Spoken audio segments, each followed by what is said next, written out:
I stopped by Walmart this morning to pick up some distilled water, and I noticed one of those people who stand outside the entrance with a clipboard in hand looking to get you to sign some petition. And as I walked past him as I was going in and on the way out, I noticed he looked very uncomfortable, and he was trying to, I knew in his head he probably wanted to talk to all these people, but something about him was holding him back. So this phenomena of having this anxiety of approaching people and offering what it is that you have to offer, I think is a good thing, because it signals one of two things, I think, or both. Either that you're not confident in the product itself, what you're getting people to do, or the service, or you're not confident that it's a good fit. So you don't think that what you have is actually going to help someone, that you're not confident in that aspect, or you're not confident that whatever it is that you have that could be helpful is not helpful for that person, or is not the right fit.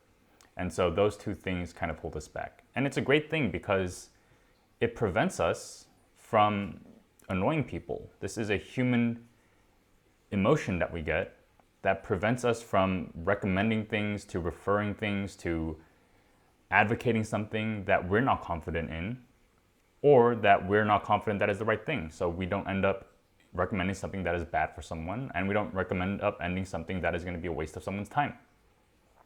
And the traditional approach is to fight this urge, to approach people despite it, and to repress this emotion, this human emotion that helps us create this alignment and value of what we offer. And I think that is the wrong approach. And one of the main things that I learned when I took a lot of sales classes was that the first person you have to sell is yourself. That you have to truly believe that this is the right product, or right service, or whatever it is. And once you do that, it is a huge mental hurdle. So what if you could go back into the past, maybe 10, 20 years ago, and convince yourself, let's say this was your task, you had to go back to the past and convince yourself to buy Bitcoin. Think of how passionately and how unashamedly you would try to convince yourself to really start purchasing Bitcoin. This is the power of believing in what it is that you do. And then we go into the topic of alignment. So Bitcoin is an example that's for probably anyone, but there's a lot of examples where you have something that isn't for the right person, something that is very useful that isn't for the right person. So something like a dental treatment, let's say dental implants.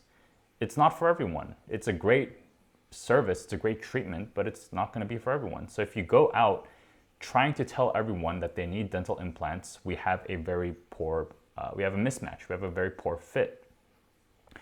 So the task that we have to do is, one, really believe in what it is that we do, and not just at the treatment level, but as a practice. At the practice level, are we offering something that is going to be very good? If we were in their shoes, would we choose us? Or secretly, would we choose someone else? We have to do the work of developing ourselves in order to be the choice for ourselves first.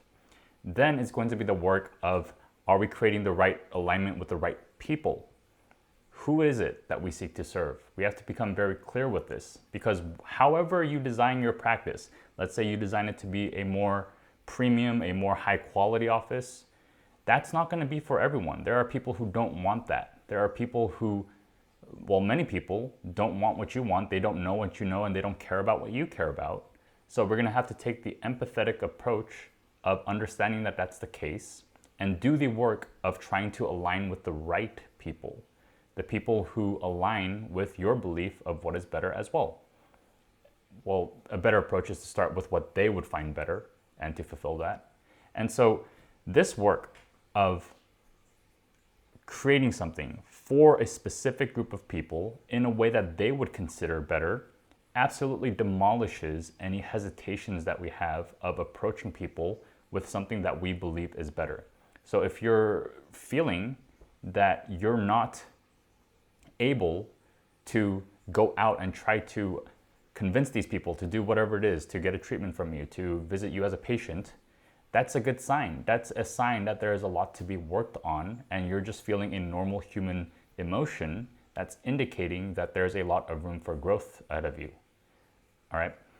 So let's stop taking this approach of trying to repress this urge, trying to get the numbers in order to get poor fits and get people to do things that they might regret in order to make a few sales. The better approach is going to be to figure out who it is that you seek to serve, what do they want, what do they believe is better, align to that in a way that is also meaningful to you. And if you want to look into the specifics of how to do that for a dental office, I have a free course that talks all about this. I'll put it in the description. Check it out. I think you'll find it valuable. Thanks for watching. I'll see you guys in the next one.